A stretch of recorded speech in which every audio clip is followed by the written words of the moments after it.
Friends, આજે આપણે કરીશું સ્ટડી. તો ચાલો આપણે ખૂબ વાતો નહીં કરીએ અને આપણે કરવા માંડીએ સ્ટડી. તો સૌથી પહેલાં તો આપણે આજે કરીશું એસએસ અને સંસ્કૃત. તો હું આજે કરું છું એસએસ. તો એસએસમાં અમારો પહેલો પાર્ટ આવે છે ચાલો ઇતિહાસ જાણીએ.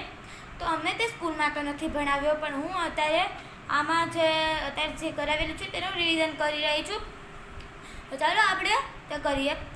તો સૌથી પહેલાં તો આપણે જે આપણી ડેટ હોય છે તે કરવું જોઈએ, અને સવારે જે આપણે અત્યારે સાંજે લર્ન કરેલું છે તેને આપણે સવારે વાંચવું જોઈએ. તેનાથી આપણું જે માઇન્ડમાં જે યાદશક્તિ હોય છે તે વધે છે.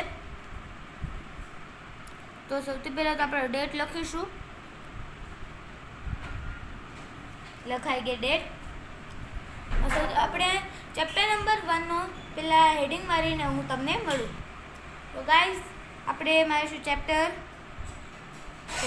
1. ચાલો ઇતિહાસ જાણીએ.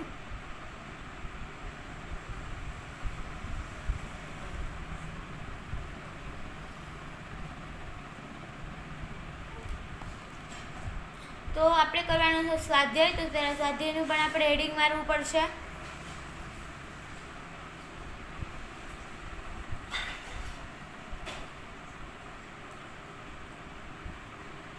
અને આગળ આવે છે આગળ આજે અમને લખાયેલા છે વિકલ્પ અને ટૂંક ઉત્તર.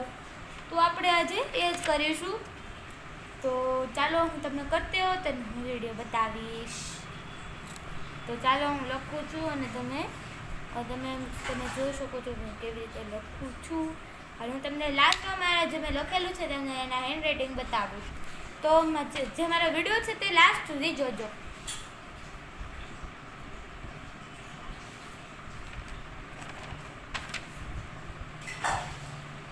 આપણે જે અક્ષર હોય છે, જેમ કે ઘણા સ્ટુડન્ટથી મેં ઘણા વિડીયોમાં કીધેલું છે કે ઘણા સ્ટુડન્ટની એ ભૂલ હોય છે કે મોંઘી પેનમાં પર વાતથી જ તેને અક્ષર સારા રીતે, પણ એવું નથી હોતું. આપણે જે પેન આમ હાથમાં કમ્ફર્ટેબલ રહે, સારી લાગે તે જ પેન આપણે વાપરવી જોઈએ. તો આપણે આ જે વિકલ્પો અને આ જે ટૂંક ઉત્તરો છે હું તમને તે લખીને મળું.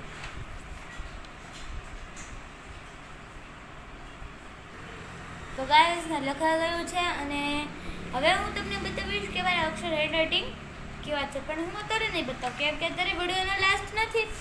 તો અત્યારે હું તમને નહીં બતાવું, પણ સંસ્કૃતનો કોક શબ્દ હું તમને અત્યારે સમજાવીશ. તો ચાલો હું તમને સમજાવું. જેમ કે સંસ્કૃતમાં તમને કોક શબ્દ સમજાવીશ. તો ચાલો સમજીએ.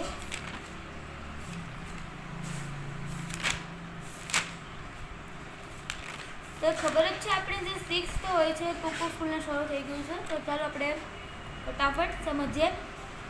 તો ધેનુ એટલે ગાય, ગધેડ એટલે ગધેડું, મેષ એટલે ઘેટું, નકુલ એટલે નોળિયો, મયુર એટલે મોર, કાક એટલે કાગડો, તાલ એટલે તાળું, દીપ એટલે દીવો, ઘટ એટલે ઘડો, સર્પ એટલે સાપ, મકરહ એટલે મકર, મંડુકો એટલે ડેડકો, અને બાલિકા એટલે છોકરી. મેં તમને આગળ પણ કીધેલું છે કે નહીં, પણ નથી કીધું. તો બાલિકા એટલે છોકરી, ઉત્પીઠિકા એટલે ટેબલ, લતા એટલે ડાળી. તો આ લતા એટલે ડાળી આપણે 5મા ધોરણમાં પણ ભણી લીધેલું છે. સ્થાલિકા એટલે થાળી, પુષ્પદાની એટલે ફૂલદાની, શાટિકા એટલે સાડી. અજીબ શબ્દ આવે છે પણ તે સંસ્કૃતના છે. પેટિકા એટલે પેટી, ચટકા એટલે ચકડી. કેવા અજીબ છે ચટકા, આપણે ચટકા કહીએ પણ આમાં આવેલું છે ચકડી. નદી એટલે નદી, આ તો સિમ્પલ જ વર્ડ છે.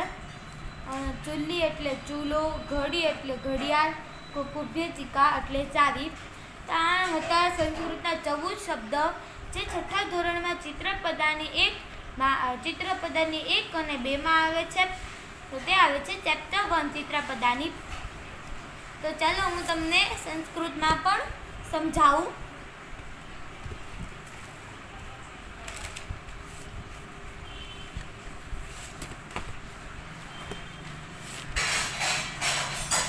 તો સંસ્કૃતના સમજવાના પહેલાં હું તમને એ કહી દઉં કે સંસ્કૃતનો પહેલો પાઠ છે ચાલો ઇતિહાસ જાણીએ. તો એનો પહેલો જે સ્વાધ્યાય છે તો એનો ક્વેશ્ચન છે, પ્રાચીન સમયમાં માનવી શેના ઉપર લખાણ કરતો હતો, એટલે કે પહેલાંના સમયમાં માનવી કેના ઉપર લખાણ કરતો હતો, તો તે છે ભુજ નામનું જે વૃક્ષ હતું તેની આંતરછાલ. તો નીચે પૈકી કયો પ્રાચીન ઇતિહાસ જાણવા માટેનો સ્ત્રોત નથી? વાહનો. અત્યારની જનરેશનમાં જે વાહનો છે તેના સ્ત્રોત નથી. તો નીચેનામાંથી કયા લખાણો લાંબા સમય સુધી ટકી રહે છે? તો અભિલેખો આવે છે અને એમાં આવે છે એ. તો હું તમને ફરીથી જે જવાબ બતાવું ટેલી કરી દઉં. પહેલામાં ભુજ વૃક્ષની આંતરછાલ. સી, નીચે પૈકી કયો પ્રાચીન ઇતિહાસ જાણવા માટેનો સ્ત્રોત નથી? વાહનો. ડી, નીચેનામાંથી કયા લખાણો લાંબા સમય સુધી ટકી રહે છે? તો એ અભિલેખો. તો ટૂંકમાં ઉત્તર આપો આપણે જાણીએ. તો બીસીનો અર્થ સમજાવો. બીસી બિફોર ક્રિસ્ટ એટલે ઈસુ ખ્રિસ્તનો જન્મ પહેલાંનો સમય. બીસી બિફોર ક્રિસ્ટ એટલે ઈસુ ખ્રિસ્તના પહેલાંનો સમય. તો તમે જે મોટા જે જવાબ કહું છું તે તમે લખી પણ શકો છો વિડીયો આગળ લઈ જઈને. તો હજી 3 સવાલ છે તે હું તમને બતાવતી. એડીનો અર્થ સમજાવો. એડી એટલે એનો ડોમિની એટલે ઈસુ ખ્રિસ્તના જન્મ પછીના વર્ષો. ઈસુ ખ્રિસ્તનો જન્મ થયો અને તેના જે જન્મ છે તેના પછીના વર્ષો. ભારતના સૌથી જૂના સિક્કા ક્યાં છે? ભારતના સૌથી જૂના સિક્કા ઈસવીસન પૂર્વ 5મી સદીના 5 માર્ક સિક્કા છે. તમે આ જવાબ તમે ટેલી કરો એટલે કે તમે લખો. તો ઇતિહાસ જાણવાના સ્ત્રોતો ક્યાં ક્યાં છે આગળ તેના પર એક સવાલ આવેલો છે, તેનામાં વાહનો નથી આવતું. તો હું તમને ફાસ્ટ બતાવી, તમે તે લખજો. કાળપત્ર, ભોજપત્ર, તામ્રપત્ર, જૂની ઇમારતો, ઈંટો, ખોરાકના નમૂનાઓ, પ્રાણી તથા મનુષ્યના દાખલા અને સિક્કા વગેરે ઇતિહાસ જાણવાના સ્ત્રોત છે. તો ગાઈસ, તમને આ મારો વિડીયો કેવો લાગ્યો? જો ઇન્ફોર્મેશન લાગ્યો હોય તો લાઈક કરી અને સબસ્ક્રાઈબ કરી જાજો. અને તમે આ ચેનલમાં નવા હો તો પ્લીઝ આ ચેનલને સબસ્ક્રાઈબ કરીને જાજો અને આ મારો વિડીયો આગળ